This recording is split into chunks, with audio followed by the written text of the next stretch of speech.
ಆ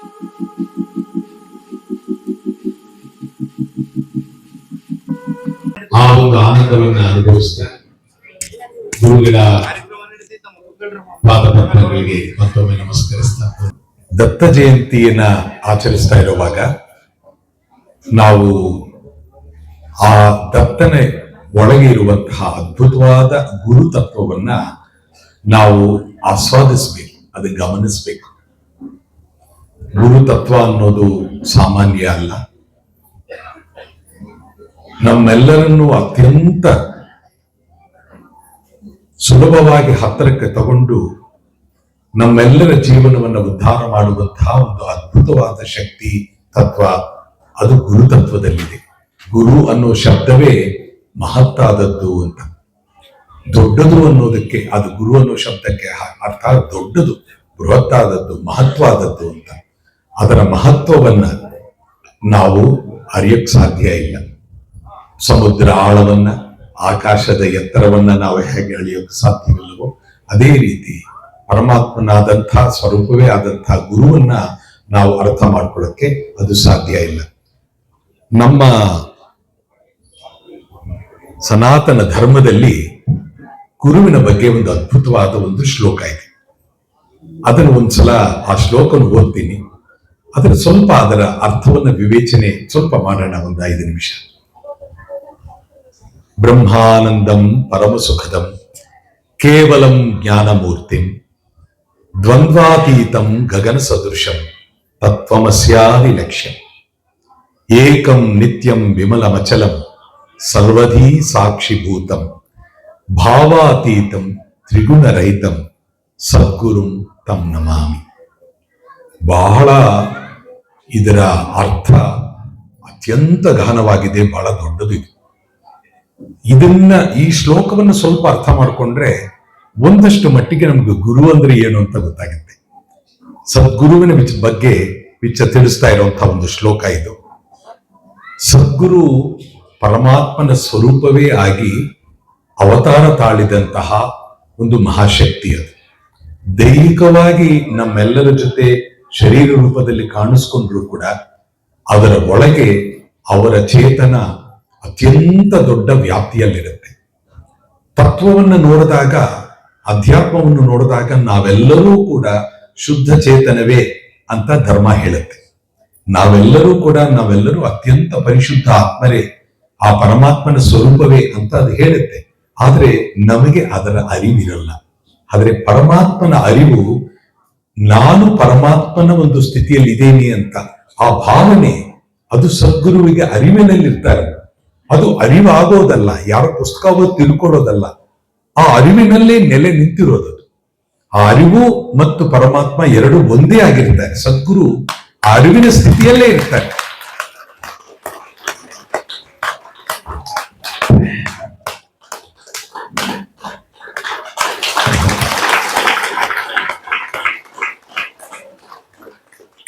ನಮಗೆ ನಮ್ಮ ಸ್ವಸ್ವರೂಪದ ಅಧ್ಯಾತ್ಮದಲ್ಲಿ ಏನ್ ಹೇಳೋದು ಅಂತಂದ್ರೆ, ನಮ್ಮ ಮಾರ್ಗ ಏನು ಅಂದ್ರೆ, ನಮ್ಮ ಒಳಗಿನ ತತ್ವವನ್ನ ನಾನು ಯಾರು ಅಂತ ಅರಿತುಕೊಳ್ಳೋದೇನೆ ಅಧ್ಯಾತ್ಮ ಸಾಧನೆ.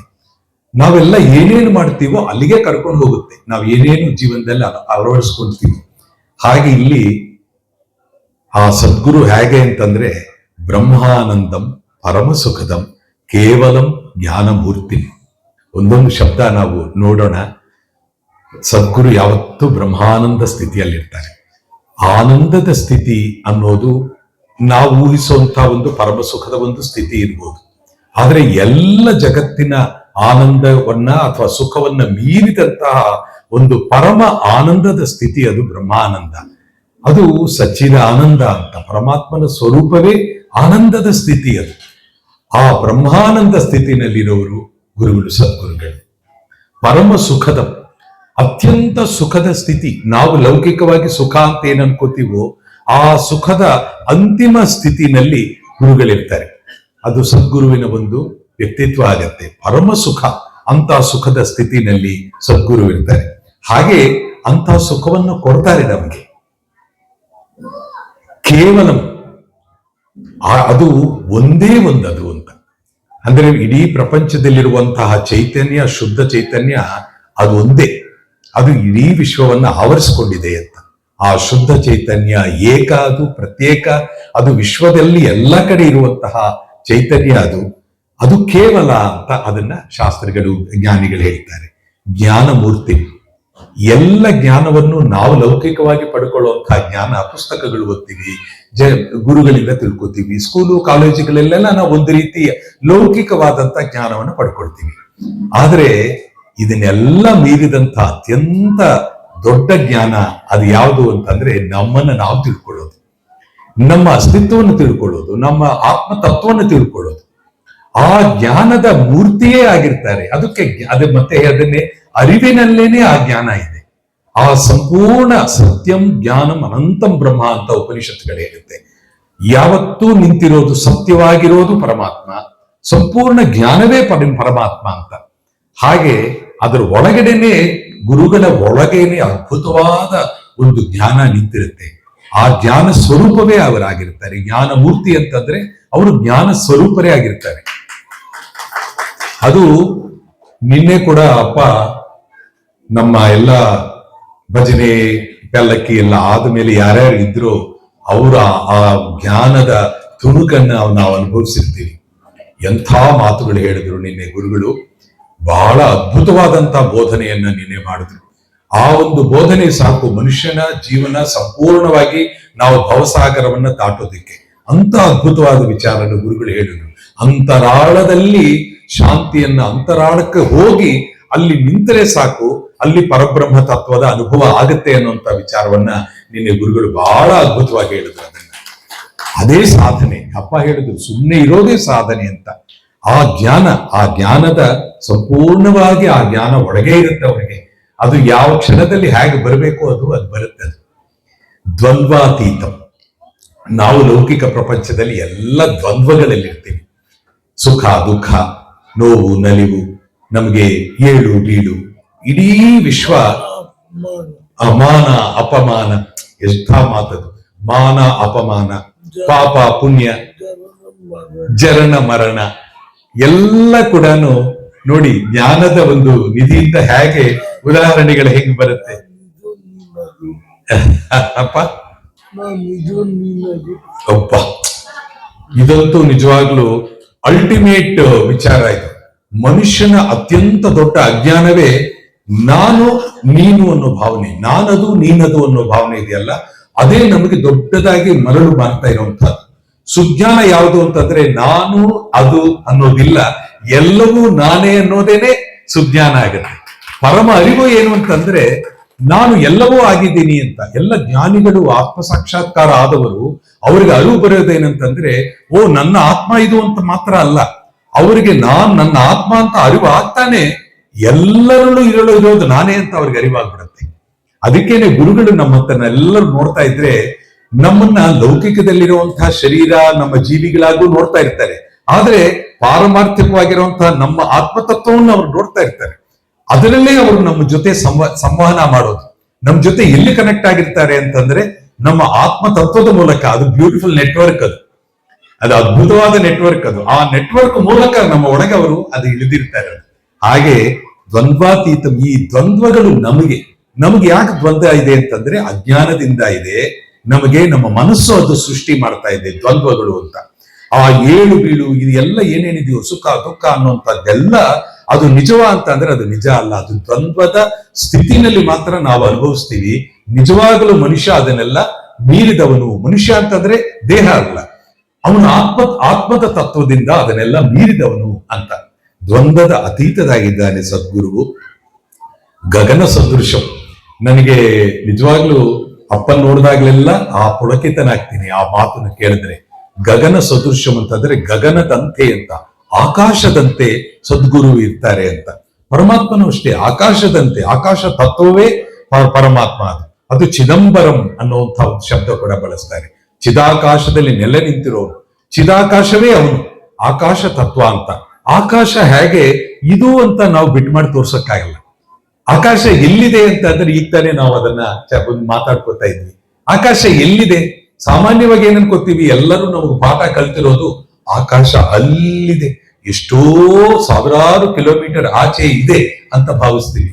ನಿಜವಾಗ್ಲೂ ಯೋಚನೆ ಮಾಡಿ ನೋಡಿ, ಆಕಾಶ ಇಲ್ಲೇ ಇದೆ, ಇಲ್ಲಿದೆ, ಇಲ್ಲಿದೆ, ಇದು ಎಲ್ಲವೂ ಆಕಾಶವೇ. ಎಂಟೈರ್ ಸಂಪೂರ್ಣ ವಿಶ್ವವೇ ಆಕಾಶಮಯ, ಸ್ಪೇಸ್ ಅಂತ. ಅದು ಆಕಾಶ ತತ್ವ, ಅದು ಪರಮಾತ್ಮ ಆವರಿಸ್ಕೊಂಡಿರುವಂತಹದ್ದು. ಎಲ್ಲೆಲ್ಲೂ ಇರೋದು ಅಂತಂದ್ರೆ ಆಕಾಶ. ಆಚೆ ಇದೆ ಆಕಾಶ, ನಮ್ಮ ಒಳಗೂ ಇದೆ, ನಮ್ಮ ಬುದ್ಧಿಯಲ್ಲಿದೆ, ನಮ್ಮ ಮನಸ್ಸಿನಲ್ಲಿದೆ, ದೇಹದಲ್ಲಿದೆ ಆಕಾಶ. ಈ ಆಕಾಶದ ಸಮನ್ವಯ, ಅದನ್ನ ಪಲ್ಲವ ಪ್ರಭುಗಳು ಬಯಲು ಅಂತ ಕರೀತಾರೆ. ಒಳಗೆ ಬಯಲಿದೆ, ಆಚೆ ಬಯಲಿದೆ. ಆ ನಿಜವಾದ ಬಯಲನ್ನ ಅರಿತುಕೊಳ್ಳೋದು, ಇವೆರಡು ಒಂದೇ ಅಂತ ತಿಳ್ಕೊಳ್ಳೋದೇ ಮಹತ್ತರವಾದಂತಹ ಸಾಧನೆ ಅಂತ.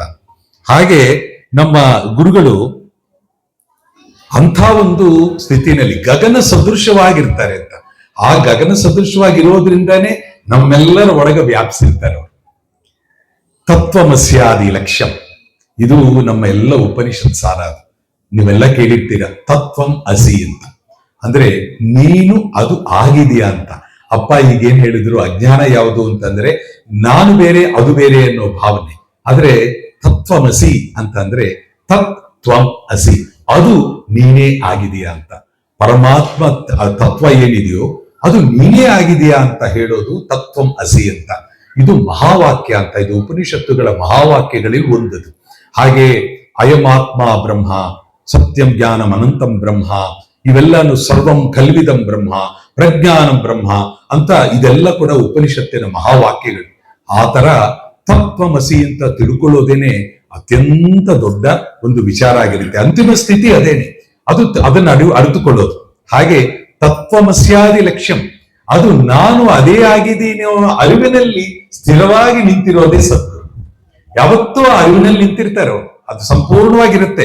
ನಮಗೋಸ್ಕರ ಅಪ್ಪ ಅವರು ಲೌಕಿಕವಾಗಿರ್ತಾರೆ, ನಮಗೋಸ್ಕರ ಪ್ರಪಂಚವನ್ನು ನೋಡ್ತಾ ಇರ್ತಾರೆ, ನಮಗೇನು ಬೇಕು ಅದನ್ನ ನೋಡ್ತಾ ಇರ್ತಾರೆ. ಆದ್ರೆ ಅವರು ತತ್ವಮಸ್ಯಾದಿ ಲಕ್ಷ್ಯಮಲ್ಲಿ ಇರ್ತಾರೆ. ಆ ತತ್ವ ತ್ವಂ ಅದೇನು ಅಂತ, ಆ ಪರಮಾತ್ಮ ನಾನೇ ಅನ್ನೋ ಅರಿವಿನಲ್ಲಿ ನಮ್ಮ ಗುರುಗಳಿರ್ತಾರೆ. ಏಕಂ, ಒಂದೇ ಅದು, ಪರಮಾತ್ಮ ತತ್ವ ಒಂದೇ ಅದು, ಯಾವುದು ಭೇದ ಅಲ್ಲ, ಎರಡೆರಡು ಅಂತ ಇಲ್ಲ, ಎಲ್ಲವೂ ಒಂದೇ ಅದು ಅನ್ನುವಂಥದ್ದು. ನಿತ್ಯಂ, ಶಾಶ್ವತವಾದದ್ದು ಪರಮಾತ್ಮ ತತ್ವ. ಹಾಗೆ ಅದು, ಅದಕ್ಕೆ ಹುಟ್ಟು ಸಾವು ಅನ್ನೋದಿಲ್ಲ, ಯಾವತ್ತೂ ಇದೆ. ಆ ಒಂದು ಆತ್ಮತತ್ವದಲ್ಲಿ ಆತ್ಮಕ್ಕೆ ಸಾವಿಲ್ಲ. ಅದನ್ನ ಇಲ್ಲಿ ಹೇಳ್ತಾ ಇದೆ. ಏಕಂ ನಿತ್ಯಂ ವಿಮಲಂ ಅಚಲಂ. ವಿಮಲಂ ಅಂತಂದ್ರೆ ಅದರಲ್ಲಿ ಯಾವ ದೋಷನೂ ಇಲ್ಲ. ಮನುಷ್ಯನಿಗೆ ದೋಷ ಯಾಕೆ ಬರುತ್ತೋ ಅಂತಂದ್ರೆ ನಮ್ಮ ರಾಗ ದ್ವೇಷಗಳು, ನಮ್ಮ ಅರಿಷಡ್ ವರ್ಗಗಳು, ನಮ್ಮ ಮನಸ್ಸು ಅದಕ್ಕೆ ಒಳಗೆ ಸೇರಿಕೊಂಡು ಇದೆಲ್ಲ ಕಲ್ಮಶಗಳನ್ನು ಸೃಷ್ಟಿ ಮಾಡ್ತಾ ಇರುತ್ತೆ. ಈ ಕಲ್ಮಶ ಅಂತ ಅನ್ನೋದೇ ಒಂದು ದೊಡ್ಡ ನಾಟಕ, ಅದು ನಮ್ಗೆ ಗೊತ್ತಾಗಿರೋಲ್ಲ. ನಾವೊಂದು ದೊಡ್ಡ ನಾಟಕದಲ್ಲಿ ಭಾಗಿಯಾಕೊಂಡು ಇವನ್ನೆಲ್ಲ ನಂದೇ ಅಂತ ಅನ್ಕೊಳ್ತಾ ಇದ್ದೀವಿ. ಆಕ್ಟ್ ಮಾಡ್ತಾ ಇರೋವನಿಗೆ ಪಾತ್ರ ವಹಿಸಿದ ಮೇಲೆ ಪಾತ್ರದ ಮೇಕಪ್ ವೇಷ ಹಾಕೊಂಡಿರೋವರೆಗೂ ಆ ಪಾತ್ರ ಆಗಿರ್ತೀವಿ. ಪಾತ್ರದ ಮೇಕಪ್ ಎಲ್ಲ ತೆಗೆದ ಮೇಲೆ ನಾನು ಆ ಪಾತ್ರ ಬೇರೆ, ನಾನು ಬೇರೆ ಅಂತ ನಾವೆಲ್ಲರೂ ನಮ್ಮ ಪಾತ್ರಗಳನ್ನು ಅನುಭವಿಸೋಕೆ ಭೂಲೋಕಕ್ಕೆ ಬಂದಿರ್ತೀವಿ, ಜನ್ಮ ತಾಳಿರ್ತೀವಿ. ಆದ್ರೆ ಇದು ಪಾತ್ರಕ್ಕಾಗಿ ಬಂದಿದ್ದೀನಿ ಅಂತ ನಮ್ಗೆ ಗೊತ್ತಿರಲ್ಲ. ನಾವು ನಿಜವಾಗ್ಲೂ ಇರೋದು ಆತ್ಮ, ಆದ್ರೆ ನಾವು ಬಂದಿರೋದು, ಹೊರಗೆ ಬಂದಿರೋದು ನಾವು ಪಾತ್ರವನ್ನು ಅನುಭವಿಸ್ತಾ ನಮ್ಮ ಹೆಸರುಗಳೆಲ್ಲ ನಿಜ ಅನ್ಕೊಂಡ್ಬಿಡ್ತೀವಿ. ನಾನು ಸಿನಿಮಾನಲ್ಲಿ ಏನೋ ಕ್ಯಾರೆಕ್ಟರ್ ಮಾಡಿರ್ತೇನೆ, ಅಮೃತಗಳಿಗೇನೆ ಮಧು ಅಂತ ಕ್ಯಾರೆಕ್ಟರ್ ಮಾಡಿದೆ. ಮಧು ನಾನಲ್ಲ, ಆದ್ರೆ ಮಧು ಅಂತ ಆಕ್ಟರ್ ಅವ್ರ ಪಾತ್ರವನ್ನ ನಾನು ಅಭಿನಯ ಮಾಡ್ತೇನೆ ಅಷ್ಟೇ. ಸಿನಿಮಾ ಬಿಡಿ, ನಮ್ಮ ಜೀವನದಲ್ಲಿ ನಾವು ಎಷ್ಟು ನಂಬಿರ್ತೀವಿ ಅಂತಂದ್ರೆ ನಮ್ಮ ಪಾತ್ರಗಳ ಅಲ್ಲದೆ ನಮ್ಮ ಒಳಗೆ ಒಂದು ನಿಜವಾದ ಒಂದು ಪಾತ್ರ ಇದೆ, ಅದು ಶಾಶ್ವತವಾದ ಪಾತ್ರ ಅನ್ನೋದು ನಮಗೆ ಗೊತ್ತೇ ಇರಲ್ಲ. ಅದು ಏಕಂ ನಿತ್ಯಂ ವಿಮಲಂ ಶುದ್ಧತೆ, ಪರಮ ಶುದ್ಧತೆ ಅದು. ಮತ್ತು ಅಚಲಂ, ಸ್ಥಿರವಾಗಿ ನಿಂತಿರೋದು ಅಚಲ ಅದು. ಸರ್ವಧಿ ಸಾಕ್ಷಿಭೂತಂ, ಎಲ್ಲ ಜ್ಞಾನವನ್ನು ಅದರ ಒಳಗೆ ಇರೋದು, ಅದೆಲ್ಲ ಸೇರ್ಕೊಂಡಿದೆ, ಅದನ್ನ ಸಾಕ್ಷಿಯಾಗಿ ನೋಡ್ತಾ ಇದೆ ಅಂತ. ಮಹಾಜ್ಞಾನಿಗಳು ಯಾವಾಗ್ಲೂ ಹೇಳ್ತಾರೆ ಸಾಧನಾ ಮಾರ್ಗದಲ್ಲಿ ಸಾಕ್ಷಿಯಾಗಿ ನೋಡು ಅಂತ. ಜೀವನವನ್ನ ಏನೇ ಘಟನೆಯನ್ನ ನಾವು ನೋಡ್ಬೇಕಾದ್ರೆ ಅದರಲ್ಲಿ ಇನ್ವಾಲ್ವ್ ಆಗ್ಬಿಡ್ತೀವಿ. ನಾವು ಇನ್ವಾಲ್ವ್ ಆಗದೇನೆ ಸಾಕ್ಷಿಯಾಗಿ ನೋಡೋದು ಅಂತ. ಅದರಲ್ಲಿ ಅಟ್ಯಾಚ್ಮೆಂಟ್ ಇಲ್ಲದೆ ಡಿಟ್ಯಾಚ್ಡ್ ಆಗಿ ಸಾಕ್ಷಿಯಾಗಿ ನೋಡಿದಾಗ ನಮಗೆ ಸತ್ಯ ಕಾಣಿಸ್ತಾ ಇರುತ್ತೆ. ನಾವು ಅಟ್ಯಾಚ್ಡ್ ಆಗಿರೋದ್ರಿಂದಾನೇ ಬ್ಲರ್ಡ್ ವಿಷನ್ ಅಂತೀವಿ. ಅಂದ್ರೆ ಒಂದು ಕನ್ನಡಕ ಹಾಕೊಂಡಂಗೆ ನಿಜವಾದ ಕಲರ್ ಅಲ್ಲಿ ಏನಿದೆ ಅಂತ ಕಾಣಿಸೋಲ್ಲ. ನಾವು ಯಾವ ಕನ್ನಡಕ ಹಾಕೊಂಡಿದೀವೋ ಅದ್ರ ಮೂಲಕ ನೋಡೋದು. ಆ ಸಾಕ್ಷಿಯಾಗಿ ನೋಡೋದು ಅಂತಂದ್ರೆ ಕನ್ನಡಕ ತೆಗೆದು ನೋಡೋದು, ಸತ್ಯವನ್ನು ನೋಡೋದು ಅಂತ. ಆ ಸತ್ಯವನ್ನು ನೋಡೋ ದೃಷ್ಟಿ ಸಾಕ್ಷಿಯಾಗಿ ಚೇತನವಾಗಿ ನಾವು ನಿಂತ್ಕೊಂಡಾಗ ಆವಾಗ ನಿಜವಾದ ಪರಬ್ರಹ್ಮ ತತ್ವದ ಅರಿವು ಸ್ವಲ್ಪ ಸ್ವಲ್ಪ ಆಗೋಕೆ ನಮಗೆ ಶುರುವಾಗುತ್ತದೆ. ಭಾವಾತೀತಂ, ಎಲ್ಲ ಭಾವನೆಗಳಿಗೆ ಅತೀತನಾಗಿರುವುದು. ಭಾವನೆ ಹುಟ್ಟುಕೊಳ್ತಾ ಇರೋದೇನೆ ನಮ್ಮ ಮನಸ್ಸಿನಲ್ಲಿ. ಎಮೋಷನ್ಸ್, ನಮ್ಮ ಎಮೋಷನ್ಸೇ ನಮ್ಮನ್ನ ಆಟ ಆಡಿಸ್ತಾ ಇರುತ್ತೆ. ಎಮೋಷನ್ಸ್ ನ ಕಂಟ್ರೋಲ್ ಮಾಡ್ಕೊಳ್ಳೋದು ಅನ್ನೋ ಅರಿವೇ ನಮಗೆ ಬಹಳ ಮುಖ್ಯ. ಈಗಿನ ಕಾಲದಲ್ಲಿ ಮಕ್ಕಳು, ನಾವು ದೊಡ್ಡವರು ಬಿಡಿ, ಮಕ್ಕಳೇನೆ ಎಷ್ಟೆಷ್ಟು ಕೋಪ ಮಾಡ್ಕೋತಾ ಇರ್ತಾರೆ. ಕೋಪ ಮಾಡ್ಕೋತಾ ಇದ್ದೀನಿ ಅಂತ ಅವರಿಗೆ ಅರಿವೇ ಇರೋಲ್ಲ. ಅದು ತಮ್ಮ ರೈಟ್ ಅನ್ಕೊಡ್ತಾರೆ. ಮಕ್ಕಳು ಮಾತ್ರ ಅಲ್ಲ, ನಾವು ಅಷ್ಟೇನೆ. ಕೋಪ ಮಾಡ್ಕೊಳ್ಳೋದು ಅನ್ನೋದು ನನ್ನ ರೈಟ್, ನನಗೆ ಕೋಪ ಬರುತ್ತೆ. ಏನು ಅವ್ರು ಹಾಗೆ ಹೇಳಿದ್ರೆ ನನ್ಗೆ ಕೋಪ ಬರೋಲ್ವಾ ಅಂತ ನಾವು ಅದಕ್ಕೊಂದು ಜಸ್ಟಿಫಿಕೇಶನ್ ಕೊಡ್ತೀವಿ. ಆದ್ರೆ ಒಂದು ಘಟನೆ ನಡೀತಾ ಇದೆ, ಕೋಪ ಮಾಡ್ಕೊಳ್ಳೋದು, ಬಿಡೋದು, ಶಾಂತವಾಗಿರೋದು, ಸಂತೋಷವಾಗಿರೋದು ಅಥವಾ ಕ್ಷಮಿಸೋದು, ಅದು ನಮ್ಮ ಒಳಗಿರುವಂತಹ ಶಕ್ತಿ. ನಮ್ಮಲ್ಲಿ ಶುದ್ಧ ಶಕ್ತಿ ಒಳಗಿದ್ರೆ ಆ ಕೋಪದ ಬದಲಾಗಿ ಶಾಂತ ಬರುತ್ತೆ. ಬುದ್ಧ ಹೇಳ್ತಾನಂತೆ, ಬಂದ್ಬಿಟ್ಟು ಒಬ್ಬನು ತುಂಬಾ ಬೈತಾ ಇರ್ತಾನೆ ಬುದ್ಧನ್ನ. ಬುದ್ಧದೇವ ಅದನ್ನೆಲ್ಲ ಕೇಳಿಸ್ಕೊತಾನೆ. ಎಲ್ಲ ಆದ್ಮೇಲೆ ಈಗ ನಮಗೆ ಯಾರಾದ್ರೂ ಒಂದು ಗಿಫ್ಟ್ ಕೊಟ್ರೆ ಅದನ್ನ ನಾವು ತಗೋತೀವಿ. ತಗೊಂಡ ಮೇಲೆ ಅದು ನಮ್ದಾಗತ್ತೆ. ಈ ಗಿಫ್ಟ್ ನಾನು ತಗೊಳ್ಳಲ್ಲ ಅಂತ ವಾಪಸ್ ಕೊಟ್ಬಿಟ್ರೆ ಅದು ಯಾರ್ದಾಯ್ತು? ಇವಾಗ ಯಾರು ಗಿಫ್ಟ್ ತಂದು ಕೊಟ್ಟಿದವರು ಅವ್ರದಾಯ್ತು. ನೀವು ನನ್ನೆಲ್ಲ ಇಷ್ಟೊತ್ತು ಬೈದಿರ, ನಾನು ತಗೊಳ್ಳಲ್ಲ, ಇದೆಲ್ಲ ವಾಪಸ್ ನಿಮ್ಗೆ ಅನ್ನೋ ಸ್ಥಿತಿನಲ್ಲಿ ಬುದ್ಧದೇವ ಅದಕ್ಕೊಂದೇ ಒಂದು ಉದಾಹರಣೆ ಬರುತ್ತೆ. ನಾನ್ ತಗೊಳ್ಳಲ್ಲಪ್ಪ, ನೀವು ಬೈದಿದ್ದೆಲ್ಲ ನನಗೆ ತಗೊಳ್ಳಲ್ಲ ಅಂತ ಅಂದ್ಬಿಟ್ ಮೇಲೆ ಅದು ವಾಪಸ್ ಅಷ್ಟೇ. ಪೋಸ್ಟ್ ಎಲ್ಲಿಗೆ ಹೋಗ್ಬೇಕು ವಾಪಸ್ಸು? Return ticket, return letter address ಎಲ್ಲಿಂದ ಕಳಿಸಿದಾರೋ ಅಲ್ಲಿಗೆ ವಾಪಸ್ ಹೋಗುತ್ತೆ. ಅದು ನಮ್ದಲ್ಲ ಅಷ್ಟೇ. ಈ ಮಾನಸಿಕ ಸ್ಥಿತಿ ನಮ್ಗೆ ಯಾಕೆ ಬರಲ್ಲ? ಕೋಪ ಮಾಡ್ಕೊಳ್ಳೋದು, ನನಗೆ ಕೋಪ ಬರಬೇಕು ಅಂತ ನಾವು ಬರೀ ಕೋಪ ಅಲ್ಲ, ಅದರಿಂದ ಒಂದು ದಿನ ಅಲ್ಲ, 10 ದಿನ 10 ವರ್ಷ ಕೂಡ ಆ ಕೋಪದಲ್ಲಿ ಮುಳುಗಿಬಿಟ್ಟಿರ್ತೀವಿ. ನಮ್ಮನ್ನ ದ್ವೇಷ ಅಷ್ಟು ಮಟ್ಟಿಗೆ ಕರ್ಕೊಂಡು ಹೋಗುತ್ತೆ. ಆ ಕೋಪವನ್ನ, ಆತರ ಭಾವನೆಗಳನ್ನ ಕಂಟ್ರೋಲ್ ಮಾಡೋದು, ಎಮೋಷನ್ಸ್ ನ ಕಂಟ್ರೋಲ್ ಮಾಡೋದು ನಮ್ಮ ಅಧ್ಯಾತ್ಮಕ್ಕೆ ಅತ್ಯಂತ ಮುಖ್ಯವಾದದ್ದು. ಅಲ್ಲೇ ನಮ್ಮ ತಪ್ಪುಗಳನ್ನ ನಾವು ಅರ್ಥ ಮಾಡ್ಕೊಳ್ಳುವಂತಹ ಒಂದು ವಿಚಾರ. ಭಾವಾತೀತರಾಗಿರುವಂತಹದ್ದು ಆ ಸದ್ಗುರುಗಳ ಸ್ಥಿತಿ. ಅತೀತವಾಗಿರ್ತಾರೆ, ಭಾವನೆಗಳಿಗೆ ಅತೀತ. ನಮ್ಮ ಭಾವನೆಗಳಿಗೂ ಅವರು ಸಿಲುಕೋದಿಲ್ಲ, ನಮ್ಮ ಭಾವನೆಗಳಿಗೂ ಅವ್ರ ಅತೀತ. ಅವರು ಭಾವನೆಗಳನ್ನ ಅತೀತವಾಗಿರ್ತಾರೆ. ಅವ್ರಿಗೆ ಯಾವ ಎಮೋಷನ್ಸ್ ಇರಲ್ಲ, ಆದರೆ ನಮಗೋಸ್ಕರ ಲೀಲೆಯಲ್ಲಿ ಇರ್ತಾರೆ. ಆ ಭಾವನೆಗಳೆಲ್ಲ ಪ್ರಪಂಚಿಕವಾಗಿ ಅವ್ರು ಬಂದು ನಿಂತು ಆ ಲೀಲೆಯನ್ನ ಅನುಭವಿಸ್ತಾರೆ. ತ್ರಿಗುಣ ರಹಿತ, ತ್ರಿಗುಣಗಳು ಅಂತಂದ್ರೆ ಸತ್ವ, ರಜಸ್, ತಮೋ ಗುಣಗಳು. ಮನುಷ್ಯ ಪ್ರಕೃತಿ ಅಂತ ಪರಮ ಪುರುಷನಾದಂತ ಆತ್ಮ ಈ ಜಗತ್ತಿಗೆ ಬಂದಾಗ, ಸೃಷ್ಟಿ ಆದಾಗ, ಅದು ತನಗೆ ಕೆಲವು ಕಲ್ಪನೆಗಳು ಮಾಡಿಸ್ಕೊಡುತ್ತೆ. ಅದರಲ್ಲಿ ತುಂಬಾ ಮುಖ್ಯ ಏನಂತಂದ್ರೆ ಮೊದಲು ಪ್ರಕೃತಿ ಆಗತ್ತೆ. ಆ ಪ್ರಕೃತಿಯಲ್ಲಿ ಸತ್ವ, ರಜಸ್, ತಮೋ ಗುಣಗಳು ಈ ಮೂರನ್ನು ಸೇರಿಕೊಂಡು ನಾವು ಹುಡ್ತೀವಿ. ಸತ್ವರಜಸ್ ತಮೋ ಗುಣಗಳಾಗಿ ನಾವು ನಮ್ಮ ಮನಸ್ಸಿನಲ್ಲಿ, ನಮ್ಮ ಒಳಗೆ ಸ್ವಭಾವ ಸಿದ್ಧವಾಗಿ ಈ ಮೂರು ಇರುತ್ತೆ. ಕೆಲವರು ಈ ಮೂರಲ್ಲ ಒಂದು ಪರ್ಸೆಂಟೇಜ್ ಬೇರೆ ಬೇರೆ ಇರುತ್ತೆ. ಕೆಲವರು ತುಂಬಾ ಸಾತ್ವಿಕವಾಗಿರ್ತಾರೆ. ನಮ್ಮ ನರಸಿಂಹಮೂರ್ತಿಗಳು ಅವರು ತುಂಬಾ ಸಾತ್ವಿಕರವರು. ಹಾಗೆ ನಮ್ಮ ಇಲ್ಲಿ ಸಭೆಯಲ್ಲಿ ಕೂಡ ತುಂಬಾ ಸಾತ್ವಿಕರಾದಂತಹವರು ಅನೇಕರಿದ್ದಾರೆ. ರಜಸ್ಸು ತಮಸ್ಸು ಕಡಿಮೆ ಇರುತ್ತೆ, ಸತ್ವವೇ ಪ್ರಧಾನವಾಗಿರ್ತಾರೆ. ಕೆಲವರಲ್ಲಿ ರಜಸ್ಸು ಪ್ರಧಾನವಾಗಿರ್ತಾರೆ. ಅದು ರಜಸ್ಸು ಪ್ರಧಾನವಾಗಿರುವಂತಹವರು ಅಂತಂದ್ರೆ ಅದು ದುರ್ಯೋಧನ, ರಾವಣಾಸುರ, ಇವೆಲ್ಲರೂ ರಜಸ್ಸು ಪ್ರಧಾನವಾಗಿರುತ್ತೆ. ಅದ್ರ ಜೊತೆಗೆ ತಮಸ್ಸು ಸೇರ್ಕೊಂಡ್ರೆ ಅದು ರಾಕ್ಷಸತ್ವ ಆಗುತ್ತೆ. ತಮಸ್ಸು ಅನ್ನೋದು ಅಜ್ಞಾನದ ಸಂಪೂರ್ಣ ಅಜ್ಞಾನ. ಈ ಸತ್ವ ರಜಸ್ ತಮೋ ಗುಣಗಳಲ್ಲಿ ಸೇರ್ಕೊಂಡಿರೋದೇ ಮನುಷ್ಯ. ನಮ್ಮ ಪ್ರತಿ ಕ್ಷಣದಲ್ಲಿ ನಮ್ಮನ್ನ ನಾವು ಆತ್ಮಾವಲೋಕನೆ ಮಾಡ್ಕೊಂಡ್ರೆ ನಮಗದು ಗೊತ್ತಾಗುತ್ತೆ. ಬೆಳಗ್ಗೆ ಒಂದು ಹಂತದಲ್ಲಿ ನಾವು ಸತ್ವ ಪ್ರಧಾನವಾಗಿರ್ತೀವಿ. ಯಾರನ್ನೋ ನೋಡಿ ಮಾತಾಡಿದಾಗ ರಜಸ್ಸು ಬರುತ್ತೆ. ರಜಸ್ಸು ಬಂದಾಗ ನಾವು ಪಾಸಿಟಿವ್ ಆಗೂ ರಜಸಿಕವಾಗಿ ತಯಾರಾಗ್ತೀವಿ. ಉದ್ರೇಕ, ರಜಸ್ಸು ಅಂತಂದ್ರೆ ಅದು ಉದ್ರೇಕದ ಸ್ಥಿತಿ. ಹಾಗೇನೆ ಎಮೋಷನಲ್ ಆದಾಗ ನಮ್ಮ ತಾಳ್ಮೆಯನ್ನು ಕಳ್ಕೊಳ್ತೀವಿ, ಕೋಪ ಮಾಡ್ಕೊಳ್ತೀವಿ, ಇನ್ನೊಬ್ರಿಗೆ ತೊಂದರೆ ಕೊಡ್ತೀವಿ, ಹಿಂಸೆ ಮಾಡ್ತೀವಿ. ಇದೆಲ್ಲ ರಾಜಸಿಕ. ರಾಜಸಿಕ ಜೊತೆಗೆ ತುಂಬಾ ರಾಜಸಿಕದ ಇನ್ನೊಂದೇನಂತಂದ್ರೆ ಎಲ್ಲ ನನಗೆ ಬೇಕು ಅನ್ನೋದು ರಾಜಸಿಕ. ನಮ್ಗೆ ದೊಡ್ಡ ಸಮಸ್ಯೆ ಬೇಕು ಸಮಸ್ಯೆ. ಎಲ್ಲಾ ಬೇಕು. ಮನುಷ್ಯ ತೃಪ್ತಿ ಯಾಕೆ ಆಗೋಲ್ಲ ಅಂತಂದ್ರೆ ಆ ಬೇಕು ಅನ್ನೋ ತೀವ್ರ ದಾಹ ಇರೋದೇನೆ ನಾನು ಪಡ್ಕೋಬೇಕು ಅನ್ನೋದು ಅದು ರಾಜಸಿಕವಾಗಿ ಬರ್ತಾ ಇರುವಂತಹ ಒಂದು ದೊಡ್ಡ ದೋಷ ನಮ್ಮಲ್ಲಿ. ಸತ್ವರಜಸ್ತಮೋಗಳಲ್ಲಿ ರಾಕ್ಷಸತ್ವ ತುಂಬಿರುವಂತಹ ಈ ಜಡತ್ವ, ರಾಕ್ಷಸತ್ವ, ಅಜ್ಞಾನ ತುಂಬಿರುವಂತಹ ಒಂದು ಮುಖ್ಯವಾದದ್ದು ತಮಸ್ಸು. ತಮಸ್ಸನ್ನ ದಾಟಬೇಕು ಅಂತ. ಅದಕ್ಕೆ ತಮಸೋಮ ಜ್ಯೋತಿರ್ಗಮಯ, ತಮಸ್ಸಿನಿಂದ ನನ್ನ ಅಂಧಕಾರದಿಂದ ಅಲ್ಲಿ ಬೆಳೆಸುವಂತ. ಆ ಅಂಧಕಾರ ಯಾವುದು ಅಂತಂದ್ರೆ ಅಜ್ಞಾನನೇ ಅಂಧಕಾರ, ನಮ್ಮ ದೋಷಗಳೇ ನಮ್ಮ ಅಂಧಕಾರ, ಅಲ್ಲಿಂದ ನಮ್ಮನ್ನ ದಾಟಿಸುವಂತ.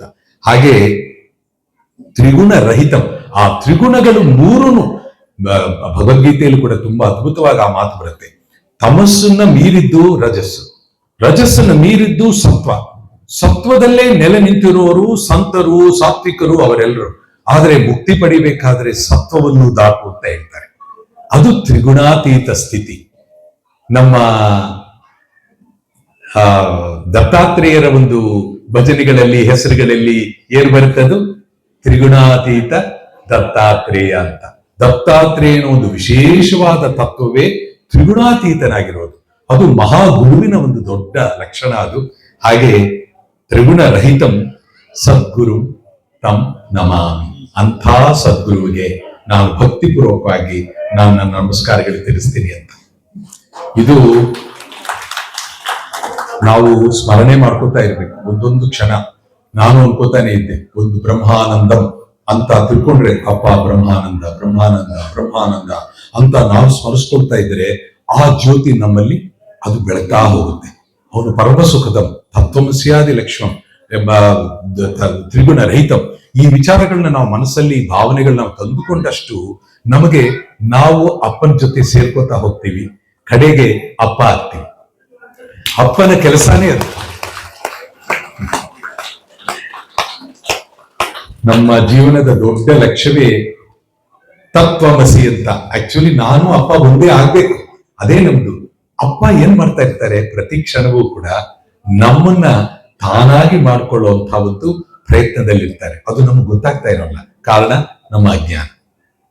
ಅವ್ರು ಸಂಪೂರ್ಣವಾಗಿ ನಮ್ಮನ್ನ ಪರಿಷ್ಕರಿಸಿ ಶುದ್ಧ ಮಾಡ್ತಾ ಬರ್ತಾರೆ. ನಮ್ಮ ಲೋಪ ದೋಷಗಳನ್ನ ತಿದ್ದಿ ಹೇಳ್ಕೊಡ್ತಾ ಇರ್ತಾರೆ. ಆ ತಿದ್ದೋವಾಗ ಕೆಲವು ಸಲ ಅತ್ಯಂತ ಪ್ರೀತಿಯಿಂದ, ಬಹುತೇಕ ಅಪ್ಪನಿಂದ ಬರೋದೆಲ್ಲ ಅತ್ಯಂತ ಪ್ರೀತಿಯಿಂದ ನಮಗೆ ಸೂಚನೆಗಳು ಮಾರ್ಗದರ್ಶನಗಳು ಆಗ್ತಾ ಇರುತ್ತೆ. ಅದಕ್ಕೆ ಅತಿರೇಕವಾಗಿ ನಮ್ಮಲ್ಲಿ ಕೊಳೆ ತುಂಬಾ ಸ್ಟ್ರಾಂಗ್ ಆಗಿ ಕೂತಿದ್ರೆ, ಗಟ್ಟಿಯಾಗಿ ಕೂತು ಬಿಟ್ಟಿದ್ರೆ, ಪಾತ್ರೆಯಲ್ಲಿ ಜಿಡ್ಡು ತುಂಬಾ ದಿನ ತೊಳಿದೆ ಬೇಯಿಸಿ ಬೇಯಿಸಿ ಬೇಯಿಸಿ ಆಯಿಲ್ ಆಗಿ ಅದು ಪಾತ್ರೆಯಲ್ಲಿ ಗಟ್ಟಿಯಾಗಿ ಕಟ್ಕೊಂಡು ಬಿಟ್ಟ ಮೇಲೆ ಅದನ್ನು ತೊಳಿಬೇಕಾದ್ರೆ ಏನ್ ಮಾಡ್ಬೇಕು? ಬಹಳ ಕಷ್ಟಪಟ್ಟು ಸ್ಟ್ರಾಂಗ್ ಏಜೆಂಟ್ ಹಾಕಿ ಅದನ್ನು ತಿಕ್ಕಿ ತೊಳೆದು ಎಲ್ಲ ಮಾಡ್ಬೇಕು. ಅದು ಒಂದ್ಸಲ ತೊಳೆದ್ರೆ ಹೋಗಲ್ಲ. ಅದು ಇರೋ ಸ್ತ್ರೀಯರಿಗೆಲ್ಲ ಅದು ಚೆನ್ನಾಗಿ ಅನುಭವ ಆಗಿರುತ್ತೆ. ಪಾತ್ರೆಯನ್ನು ನೀಟಾಗಿ ಇಟ್ಕೋಬೇಕು ಅಂತಂದ್ರೆ ಎಷ್ಟು ಕಷ್ಟ ಅಂತ. ಮನಸ್ಸಿನ ಪಾತ್ರೆ ಅದು ಈ ಜನ್ಮದ ಎಷ್ಟೋ ಜನ್ಮಗಳಿಂದ ಕೊಳೆ ತುಂಬಿಕೊಂಡಿರುತ್ತೆ. ಅದನ್ನ ತೆಗಿಬೇಕು ಅಂತಂದ್ರೆ ಆವಾಗ ಗುರು ಏನ್ ಮಾಡ್ತಾರೆ? ಸರಿಯಾಗಿ ಒಂದು ಹೊಡಿತಾರೆ. ಅದಕ್ಕೆ ಹೊಡೆಯೋದು ಬರೀ ಕೈಯಲ್ಲ, ಜೀವನದಲ್ಲಿ ಕೂಡ ನಮಗೆ ಘಟನೆಗಳ ಮೂಲಕ ನಮಗೆ ಪಾಠ ಹೇಳ್ಕೊಡ್ಬೇಕು ಅಂತ ಮನಸ್ಸಿಗೆ ಅವ್ರಿಗೆ ಬಂತು ಅಂತಂದ್ರೆ ಪರಮಾತ್ಮ ಸದ್ಗುರು ಅದನ್ನ ಬಹಳ ಸೂಕ್ಷ್ಮವಾಗಿ ಅದನ್ನೊಂದು ಮಾಡ್ತಾರೆ. ನಮಗೆ ಜೀವನದಲ್ಲಿ ಅನ್ಎಕ್ಸ್ಪೆಕ್ಟೆಡ್ ಆಗಿ ಅತ್ಯಂತ ದೊಡ್ಡ ಸಮಸ್ಯೆ, ಕ್ಲಿಷ್ಟ ಸಮಸ್ಯೆ, ಒಂದು ಅಡೆತಡೆಗಳು ನಾವು ಅದನ್ನ ಅನುಭವಿಸುವಂತ ರೀತಿನಲ್ಲಿ ಮಾರ್ಗದಲ್ಲಿ ಬರುತ್ತದೆ. ನಾವು ಹಿಂಗೆ ರಾಜಾ ರೂಟ್ ಇದೆ, ಇಲ್ಲಿ ನೈಸ್ ರೋಡ್ ಇದೆ, ಎಕ್ಸ್ಪ್ರೆಸ್ ವೇ ಇದೆ ಅಂತ ಇರ್ಲೇಬೇಕು ಅಂತ ಬಯಸ್ತಾ ಇರ್ತೀವಿ. ಆದ್ರೆ ಅಲ್ಲಿ ಬರುತ್ತೆ, ಅದು ನಡುವೆ ಒಂದು ಪರೀಕ್ಷೆ ಬರುತ್ತೆ. ಅದನ್ನ ದಾಟೋಕೆ ನಮಗೆ ಒಂದು ದೊಡ್ಡ ತಪಸ್ಸು ಸಾಧನೆ ಮಾಡೋದಕ್ಕೆ ಒಂದು ಗುರುಗಳಲ್ಲಿ ಕೊಡ್ತಾರೆ. ಅದನ್ನ ತಗ್ಗಿ ಬಗ್ಗಿ ನಡೆದು ಅದನ್ನ ನೋಡಿದ ತಕ್ಷಣ ನಾವು ಸ್ಥಿರವಾಗಿ ನಿಂತು, ವಿನಯದಲ್ಲಿ ನಿಂತು, ಸಹನೆಯಿಂದ ಅದನ್ನ ನಾವು ಸ್ವೀಕರಿಸಿ ಆ ಪರೀಕ್ಷೆಯಲ್ಲಿ ದಾಟಿ ಮುಂದಕ್ಕೆ ಹೋಗ್ಬೇಕಾಗುತ್ತೆ. ಅದನ್ನ ಗುರುಗಳ ಅಂತಹ ಪಾಠವನ್ನು ಕಳಿಸ್ತಾ ಇರ್ತಾರೆ. ಅದಕ್ಕೂ ಕೇಳ್ತಾ ಇಲ್ಲ ಅಂತಂದ್ರೆ ಒಂದ್ಸಲ ಗುಡುಕ್ತಾರೆ, ಒಂದೆರಡು ಏಟ್ ಹೊಡಿತಾರೆ, ಸರಿಯಾಗಿ ತಿದ್ಕೋ ಅಂತ ಹೇಳ್ತಾರೆ. ಆ ತರ ಗುರುಗಳು ಎಲ್ಲ ರೀತಿಯಿಂದಲೂ ಒಳ್ಳೆ ಸ್ಟೂಡೆಂಟ್ಗೆ ಸುಮ್ಮನೆ ಸೂಚನೆ ಕೊಟ್ರೆ ಸಾಕು. ಇನ್ ಸ್ವಲ್ಪ ನಡುವೆ ಇರೋ ಸ್ಟೂಡೆಂಟ್ಗೆ ಸ್ವಲ್ಪ 2-3 ಸಲ ಹೇಳ್ಕೊಡ್ಬೇಕಾಗುತ್ತೆ. ತುಂಬಾ ಮಂದಬುದ್ಧಿ ಇರೋ ಸ್ಟೂಡೆಂಟ್ಗೆ ಏನ್ ಮಾಡ್ಬೇಕಾಗುತ್ತೆ? ಏನ್ ನಮ್ ಟೀಚರ್ಸ್ ಎಲ್ಲಾನು 4 ಹೊಡೆದು ಬಸ್ಕಿ ಹೊಡಿ, ಇದನ್ನ ಮಾಡು, ಆತರ ಮಾಡು ಅಂತ ಅಂದ್ಬಿಟ್ಟು ಅದಕ್ಕೊಂದು ಪನಿಷ್ಮೆಂಟ್ ಜೊತೆಗೆ ಸೇರ್ಕೊಂಡು ಅದನ್ನ ನಾವು ಇಂಪೋಸಿಷನ್ ಕೊಡ್ತಾರೆ, ಸಾಧನೆ ಸರಿಯಾಗಿ ಆಗ್ಬೇಕು ಅಂತ. ಹೀಗೆ ನಮ್ಮ ಸದ್ಗುರುಗಳು ಎಷ್ಟೆಷ್ಟು ಲೀಲೆಗಳನ್ನು ತೋರಿಸಿದ್ದಾರೆ. ಶ್ರೀಕಾಂತ್ ಗುರುಗಳು ಅವರು ಹುಟ್ಟಿದಾಗಿಂದಲೂ ಹಲವಾರು ಲೀಲೆಗಳು, ಪ್ರತಿಯೊಂದು ಅದನ್ನು ಕೇಳ್ತಾ ಕೇಳ್ತಾ ಎಷ್ಟು ಆನಂದ ಆಗುತ್ತೆ. ಯಾವ ಭಕ್ತರ ಜೊತೆ ಮಾತಾಡಿದ್ರು ಅವರ ಅನುಭವವನ್ನ ಏನಾದ್ರೂ ಹೇಳ್ತಾ ಇದ್ರೆ ನಿಜವಾಗ್ಲೂ ಹೃದಯ ತುಂಬಿ ಬರುತ್ತೆ, ಕಣ್ಣೀರ್ ಬರುತ್ತೆ. ಇವತ್ತು ಬೆಳಗ್ಗೆ ನಾನು ತಿಂಡಿಗಂತ ಕೂತ್ಕೊಂಡಾಗ ನಮ್ಮ ಮಂಜುಳಮ್ಮ ಅವರು ಅತ್ಯಂತ ಸೊಗಸಾಗಿ ಅವ್ರದ್ದೊಂದು ಅನುಭವವನ್ನು ಹೇಳ್ತಾ ಇದ್ರು. ಅಪ್ಪನ ಜೊತೆ ಏನೂ ಗೊತ್ತಿರ್ಲಿಲ್ಲ ನನಗೆ, ಆದ್ರೆ ಅಪ್ಪ ಹೇಗೆ ಅವ್ರನ್ನ ಸ್ವೀಕರಿಸಿದ್ರು, ಅವ್ರು ಹೇಗೆ ಅವ್ರ ಮನಸ್ಸಿನ ಒಳಗೆ ಒಂದು ಪರಿಣಾಮ ಬೀರಿದ್ರು, ಪ್ರಭಾವ ಬೀರಿದ್ರು, ಅಪ್ಪನೇ ಸರ್ವಸ್ವ ಅನ್ನೋ ರೀತಿಯಲ್ಲಿ ಅವರು ತಯಾರಾಗೋ ತರ ಏನ್ ಮಾಡಿದ್ರು ಅನ್ನೋದನ್ನ ಅವ್ರು ಹೇಳ್ತಾ ಇದ್ರು. ಕೇಳ್ತಾ ಇದ್ರೆ ನಿಜವಾಗ್ಲೂ ನನಗೆ ಬಹಳ ಹೃದಯ ತುಂಬಿರುತ್ತು. ಇನ್ನೆಲ್ಲೂ ಇನ್ನೊಂದು ಸೆಕೆಂಡ್ ಆದ್ರೆ ನಾನು ಹತ್ಬಿಡ್ತಾ ಇದ್ದೆ, ಕಣ್ಣಲ್ಲಿ ಬಂದ್ಬಿಡ್ತಾ ಇದ್ದೆ. ಅಂದ್ರೆ ಉದಾಹರಣೆಗಳು ಪ್ರತಿದಿನ ಇದು ನನಗಾಗತ್ತೆ. ಯಾರ್ಯಾರು ನಮ್ಮ ಭಕ್ತರ ಹತ್ರ ನೋಡಿದ್ರೆ, ನಿನ್ನೆ ಬಾಬಣ್ಣ ಒಂದು ಅದ್ಭುತವಾಗಿ ಅಲ್ಲಿ ಕೆಲವು ಘಟನೆಗಳನ್ನು ಹೇಳಿದ್ರು. ಅವ್ರ ಮನೆಗೆ ಹೋದಾಗ ಒಬ್ಬೊಬ್ಬ ಗುರುಭಕ್ತರು ಅವರವ್ರ ಜೀವನದಲ್ಲಿ ನೇರವಾಗಿ ಅನುಭವಿಸಿದ್ದಾರೆ ಅಪ್ಪನ ಲೀಲೆಗಳನ್ನ. ಇನ್ನೂ 10 ವರ್ಷದ ಮಗು, 11 ವರ್ಷ 12 ವರ್ಷದ ಒಂದು ಬಾಲ ಲೀಲೆಗಳು ಆ ಕ್ಷಣದಿಂದಲೇ ಒಂದು ವಯಸ್ಸಿನಲ್ಲಿ ಕೇವಲ ದೈಹಿಕವಾಗಿ 10 ವರ್ಷ 12 ವರ್ಷ, ಮಾನಸಿಕವಾಗಿ ಸಂಪೂರ್ಣ ಜ್ಞಾನ ಮೂರ್ತಿ ಅಂತ ಇಲ್ಲಿ ಹೇಳ್ದಂಗೆ ಸಂಪೂರ್ಣ ಜ್ಞಾನ, ಸಂಪೂರ್ಣ ಸದ್ಗುರುವಿನ ಶಕ್ತಿ. ಅವರು ಹಾಗೆ ಎಲ್ಲರನ್ನು ಮಾರ್ಗವನ್ನ ತೋರಿಸಿ ಬೆಳೆಸಿದ್ದಾರೆ. ನಾನು ಒಂದು 6 ವರ್ಷ ಆಯ್ತು ಅಪ್ಪನ ಒಂದು ಸಾನ್ನಿಧ್ಯದಲ್ಲಿ ನಾನು ಬಂದು. ಅಪ್ಪ ಇಷ್ಟು ಒಳ್ಳೆ ಮಾತು ಹೇಳಿದ್ರು. ಹೌದು, ಈ ಜನ್ಮದಲ್ಲಿ 6 ವರ್ಷದಿಂದ ಇದ್ದೀನಿ. ಅದಕ್ಕೆ ಸಮಯ ಮತ್ತೆ ಬರ್ಬೇಕಾಗಿತ್ತು. ಅಪ್ಪ ಯಾವಾಗ್ಲೂ ಹೇಳ್ತಾರೆ, ನಮ್ದೆಲ್ಲಾನು ಶಿಷ್ಯರ ಜೊತೆ ಅಪ್ಪನದು ಜನ್ಮ ಜನ್ಮಗಳ ಸಂಬಂಧ ಅಂತ, ಒಂದು ಜನ್ಮದ್ದಲ್ಲ, ಅದು ಜನ್ಮಾಂತರ ಸಂಬಂಧ. ಅವರು ನಮ್ಮ ಜೊತೆ ನಡ್ಕೊಂಡೇ ಬರ್ತಾ ಇರ್ತಾರೆ. ಅದು ಪರಮಾತ್ಮನ ಜೊತೆ, ಪರಮಾತ್ಮ ನಮ್ಮ ಜೊತೆನೇ ಇದ್ದಾನೆ, ಅಲ್ಲಿ ನಡ್ಕೊಂಡ್ ಬರ್ತಾ ಇದ್ದಾನೆ. ಅಲ್ಲಿ ಪರಮಾತ್ಮ ಅವತಾರವಾಗಿ ಇವ್ರನ್ನೆಲ್ಲ ಉದ್ಧಾರ ಮಾಡಬೇಕು ಅಂತ. ಹಾಗಾಗಿ ಆ ಶಕ್ತಿ ಹಂಗೆ ನಡ್ಕೊಂಡೇ ಬರ್ತಾ ಇರುತ್ತೆ. ಅವ್ರಿಗೆ ಗೊತ್ತಿರುತ್ತೆ. ಎಷ್ಟೋ ಸಲ ಎಷ್ಟೋ ಜನರ ಜೊತೆ ಅದ್ರ ಮಾತಾಡುವಾಗ ಅಪ್ಪ ಹೇಳಿದ್ದಾರೆ ಅದನ್ನ, ಅವರ ಹಿಂದಿನ ಜನ್ಮಗಳಲ್ಲಿ ಏನಾಗಿದ್ರು ಅನ್ನೋದು ಕೂಡ ಅಪ್ಪ ಹೇಳಿದ್ದಾರೆ. ಹಾಗೆ ನಾವು ಕೂಡ ನಮ್ಮ ಹಿಂದಿನ ಜನ್ಮದಲ್ಲಿ ಏನೇನಾಗಿದ್ವೋ, ಏನೇನ್ ಪಾಡುಗಳು ಪಟ್ಟಿದ್ವೋ, ಆದ್ರೆ ಈ ಜನ್ಮದಲ್ಲಿ ಮನುಷ್ಯ ದೇಹದಲ್ಲಿ ಬಂದು ಮತ್ತೆ ಅಪ್ಪನ ಜೊತೆ ಈ ರೀತಿಯಾಗಿ ಅತ್ಯಂತ ಹತ್ತಿರದಲ್ಲಿ ಅವ್ರ ಜೊತೆ ಇದ್ದು, ಅವರ ಸಾಮೀಪ್ಯದಲ್ಲಿ ಇದ್ದು ಅದನ್ನ ಕಲಿತ್ಕೊಂಡು ನಮ್ಮ ಜೀವನವನ್ನ ಉದ್ಧಾರ ಮಾಡ್ಕೊಳ್ಳುವಂತ ಒಂದು ಅವಕಾಶವನ್ನ ಸದ್ಗುರುಗಳು ಮತ್ತೆ ನಮಗೆ ಕಲ್ಪಿಸಿಕೊಟ್ಟಿದ್ದಾರೆ. ಇದರ ಒಂದು ಸದುಪಯೋಗವನ್ನ ನಾವೆಲ್ಲರೂ ಮಾಡ್ಕೊಳ್ಳುವಂತಹದ್ದು. ದತ್ತ ಜಯಂತಿಯ ಸಂದರ್ಭದಲ್ಲಿ ದತ್ತನೇ ಆದಂಥ ಸದ್ಗುರುವೇ ದತ್ತ ಅಂತಂದ್ರೆ ಆ ಸದ್ಗುರು ತತ್ವ, ಅದು ಬೇರೆ ದತ್ತ, ಇದು ಬೇರೆ ದತ್ತ, ಅಥವಾ ಅದು ಬೇರೆ ಈ ಗುರು ಅಂತಲ್ಲ. ಸದ್ಗುರುವಿನ ನೆಲೆ ಯಾವತ್ತೂ ಒಂದೇ ಆಗಿರುತ್ತೆ. ನೆಲೆನೊಂದೇ ತನ್ನ ತಾನರಿತವಂಗೆ ಅಂತ ಬಸವಣ್ಣವರು ಒಂದ್ ಕಡೆ ಹೇಳ್ತಾರೆ. ತನ್ನನ್ನು ತಾನು ಅರಿತುಕೊಂಡಿರೋರ, ಆತ್ಮ ಸಾಕ್ಷಾತ್ಕಾರ ಆಗಿರೋರು ಶುದ್ಧ ಚೈತನ್ಯದಲ್ಲಿರ್ತಾರೆ. ಅವ್ರಿಗೆ ಆ ನೆಲೆ ಒಂದೇ ಆಗಿರುತ್ತೆ. ಅವ್ರದ್ದು ಬೇರೆ ಇವ್ರು ಬೇರೆ ಅಂತ ಅಲ್ಲ, ಆ ಸ್ಥಿತಿನಲ್ಲಿ ಇರ್ತಾರೆ ಅವರು. ಹಾಗೆ ಅಪ್ಪ ಅವರು ಬ್ಯಾಡಗಿಗೆ ಹೋದಾಗ ಅಲ್ಲಿ ನಿತ್ಯಾನಂದರ ಆಶ್ರಮದಲ್ಲಿ ಅಲ್ಲಿ ಕೂತಿದ್ದಾಗ ಅವ್ರು ಅಲ್ಲಿ ಒಂದಷ್ಟು ಹೊತ್ತಿದ್ದು ಎಲ್ರಿಗೂ ಆಶೀರ್ವಚನ ಮಾಡಕ್ಕೆ ಅಂತ ಎದ್ದು ನಿಂತಾಗ, ಆವಾಗ ಅಪ್ಪ ಅವರು, ನಾವು ನೋಡುವಂತಹ ಅಪ್ಪ ಅವರ ದೇಹ ಸ್ಥಿತಿ ಮಾತಿನಲ್ಲಿ ಇರ್ಲಿಲ್ಲ. ಅವ್ರು ಎದ್ದು ನಿಂತುಕೊಂಡು ಅವರ ಬೆರಳು ತೋರಿಸ್ತಾ, ಅವ್ರ ಜೆಸ್ಚರ್ ಮಾಡ್ತಾ, ಅವ್ರ ವಾಯ್ಸ್ ಅವ್ರು ಹೇಳ್ತಾ ಇದ್ದಿದ್ದು, ನಿತ್ಯಾನಂದರನ್ನ ಯಾರು ನೋಡಿದ್ರು, ಹಿಂದೆ ಇದ್ದವ್ರು ಅವರು ದೊಡ್ಡ ಪರಮ ಗುರುಗಳವರು, ಅವ್ರು ಹೇಗಿದ್ರು ಅವ್ರ ತರಾನೇ ಅಪ್ಪ ಮಾತಾಡ್ತಾ ಇದ್ರು. ಅದನ್ನೆಲ್ಲ ವಿಡಿಯೋಗಳಲ್ಲಿ ನಾವು ನೋಡಿದ್ವಿ. ಅದನ್ನ ಅನುಭವ ಏನಾಯ್ತು ಅಂತಂದ್ರೆ ಎಲ್ಲ ನೋಡಿದವರಿಗೆ ಒಂದು ದೊಡ್ಡ ಎಚ್ಚರಿಕೆ ಆಯ್ತು. ಅಂದ್ರೆ ಅವ್ರು ಹೇಗೆ ದೇಹವನ್ನ ಆ ಸ್ಥಿತಿಗಳನ್ನ ಮೀರಿ ಇನ್ನೊಂದು ದೊಡ್ಡ ಒಂದು ಶಕ್ತಿಯ ಜೊತೆ ಅವರು ಬೆರೆತ್ಕೊಂಡಿರ್ತಾರೆ, ಯಾವಾಗ ಬೇಕೋ ಡ್ರಾ ಮಾಡ್ಕೋತಾರೆ ಅಂತಂದ್ರೆ. ಅಂದ್ರೆ ನಾನು ಅಪ್ಪನ ರಾಘವೇಂದ್ರ ಸ್ವಾಮಿ ಆಗ್ಬೇಕು ಅಂತಂದ್ರೆ ಅವ್ರು ರಾಘವೇಂದ್ರ ಸ್ವಾಮಿ ಆಗ್ತಾರೆ, ಅವ್ರು ಸತ್ಯಸಾಯಿ ಬಾಬಾ ಆಗ್ಬೇಕು ಅಂತಂದ್ರೆ ಅವ್ರು ಆಗ್ತಾರೆ. ಅವ್ರು ತೋರಿಸಿದ್ದಾರೆ ಎಲ್ರಿಗೂ, ನಾನೇ ಸತ್ಯಸಾಯಿ ಬಾಬಾ ಅಂತ ಅವ್ರು ತೋರಿಸಿದ್ದಾರೆ. ಅಪ್ಪ ಶಿರ್ಡಿಗೆ ಹೋಗ್ಬೇಕು ಅಂತಂದ್ರೆ ಹೋಗೋಕ್ ಆಗ್ತಾ ಇಲ್ಲ ಅಂತ ಅಂದ ಭಕ್ತರಿಗೆ ಅಷ್ಟೇ.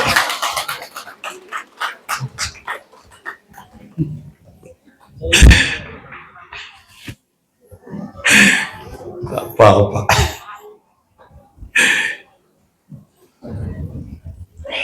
ಅದನ್ನ ಕಣ್ ತುಂಬ್ಕೋಬೇಕು, ಹೃದಯ ತುಂಬ್ಕೋಬೇಕು ಅಷ್ಟೇ ನಾವು.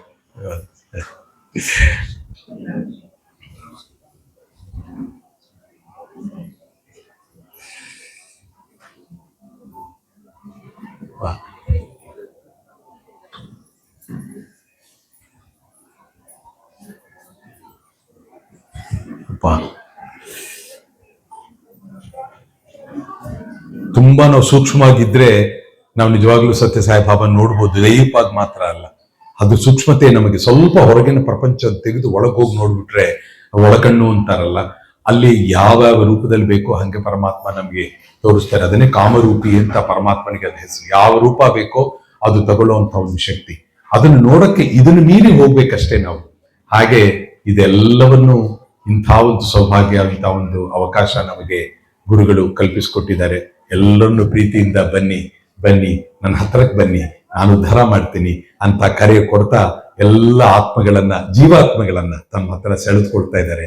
ಎಲ್ಲರನ್ನು ಜೀವಾತ್ಮದ ಸ್ಥಿತಿಯಿಂದ ಪರಮಾತ್ಮ ಆಗೋಕೆ ಬೇಕಾಗಿರುವಂತಹದ್ದು ಆ ಶಕ್ತಿಯನ್ನು ಅಪ್ಪ ಕೊಡ್ತಾ ಇದ್ದಾರೆ ನಮಗೆಲ್ಲ. ಇದು ದೊಡ್ಡ ವಿಚಾರ. ಪರ್ಸನಲ್ ಆಗಿ ನಾನು ಅನೇಕ ರೀತಿಯಲ್ಲಿ ಅನೇಕ ಸ್ಟೇಜಸ್ ಅಲ್ಲಿ ಬಹಳ ಇಂಥ ಒಂದು ದಿವ್ಯವಾದ ಒಂದು ಅನುಭವಗಳು ನಾನು ಅನುಭವಿಸ್ತಾನೆ ಇದ್ದೀನಿ ಅಪ್ಪನಿಂದ, ಆ ಕರುಣೆಯ ಅವ್ರ ಕೃಪೆಯಿಂದ. ಇದಕ್ಕೆ ಎಷ್ಟು ಕೃತಜ್ಞರಾದರೂ ನಾವೆಲ್ಲರೂ ಸಾರದು. ಆ ಎಲ್ಲ ಆ ಭಾವನೆಗಳಲ್ಲಿ ಅಪ್ಪನ ನೋಡಿದೋ ಎಲ್ಲರೂ ಕೂಡ ಅವರ ಜೀವನ ಧನ್ಯ, ಅದು ನಮ್ಮ ಜೀವನ ಪಾವನವಾಗಿದೆ ಅಂತ ಒಂದು ಮಹಾಶಕ್ತಿ ಜೊತೆ ನಾವೆಲ್ಲರೂ ಇರೋದು. ಮತ್ತೊಮ್ಮೆ ಈ ರೀತಿಯಾಗಿ ನಮ್ಮೆಲ್ಲರನ್ನು, ನನ್ನನ್ನ ಮತ್ತು ನಮ್ಮೆಲ್ಲರನ್ನು ಹೀಗೆ ಮಕ್ಕಳಾಗಿ ತಗೊಂಡು ತನ್ನ ಹತ್ರ ಸೇರಿಸ್ಕೊಂಡು ಹೀಗೆ ಜ್ಞಾನವನ್ನು ಕೊಡ್ತಾ ಉದ್ಧಾರ ಮಾಡ್ತಾ ಇರುವಂತಹ ಪರಮ ಪೂಜ್ಯರು, ಪರೋತ್ತಮರು, ದತ್ತ ಸ್ವರೂಪರು, ಪರಮ ಗುರು, ಸದ್ಗುರುಗಳು ಆಗಿರುವಂತ ನಮ್ಮೆಲ್ಲರ ಪ್ರೀತಿಯ ಅಪ್ಪ ಅವರಿಗೆ ಅತ್ಯಂತ ಭಕ್ತಿಪೂರ್ವಕವಾಗಿ ಆತ್ಮ ನಮಸ್ಕಾರ ಮಾಡಕ್ಕೆ ನಾನು ಪ್ರಯತ್ನ ಮಾಡ್ತೀನಿ.